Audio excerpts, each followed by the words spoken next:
Rajasthan high court में सुनवाई जारी रही। याचिकाकर्ता कैलाश चंद्र शर्मा और अन्य की याचिका पर जस्टिस समीर जैन की कोर्ट में हुई सुनवाई के दौरान राज्य सरकार की ओर से महाधिवक्ता राजेंद्र प्रसाद और अतिरिक्त महाधिवक्ता विज्ञान शाह पेश हुए।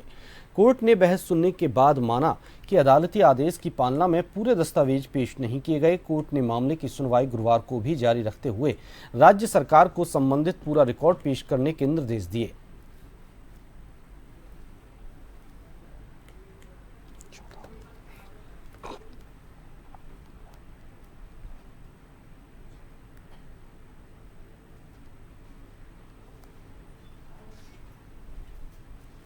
राज्य सरकार के द्वारा अपनी बहस पूरी कर ली गई है और राज्य सरकार ने जो पहले से कहा है कि हमने निर्णय ले लिया है, निर्णय को चुनौती नहीं दी गई है।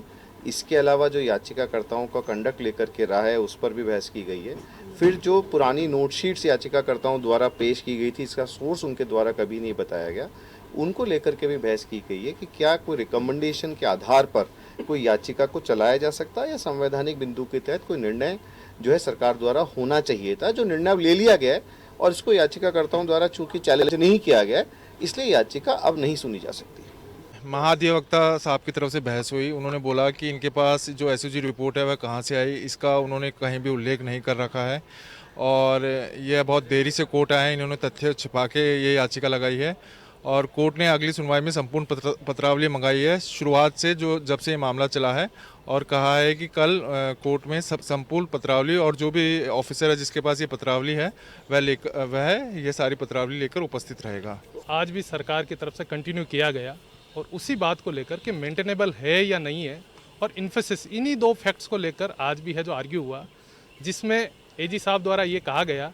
कि ये जो एसआईटी जो रिपोर्ट है जो पब्लिक डोमेन में आई है, जो पिटिशनर्स के पास आई है, वो गलत तरीके से आई है, इसलिए मेंटेनेबल नहीं है, इसको एक प्रॉपर वे में आना था। और इस प्रकार की जो भी दस्तावेज आए हैं तो इन 5 जो प्रीवियस जो जजमेंट्स हुए हैं उनमें क्या क्या डिसीजन हुए उनको साइड्स किया गया, जिस पर ऑनरेबल कोर्ट का भी ये कहना था कि जैसे आपके आरपीएससी से जो पेपर आउट होते हैं ठीक वैसे ही ये रिपोर्ट भी चली गई। तो ये जो रिपोर्ट है ये क्या ट्रू है या फॉल्स है या फॉर्ज है, तो उस पर वो मौन हो गए। उनका ये कहना था कि इस पर हम कुछ नहीं कहेंगे कि ये गलत है या सही है, लेकिन ये प्रॉपर वे में नहीं आई, इसलिए ये चलने योग्य नहीं है। ये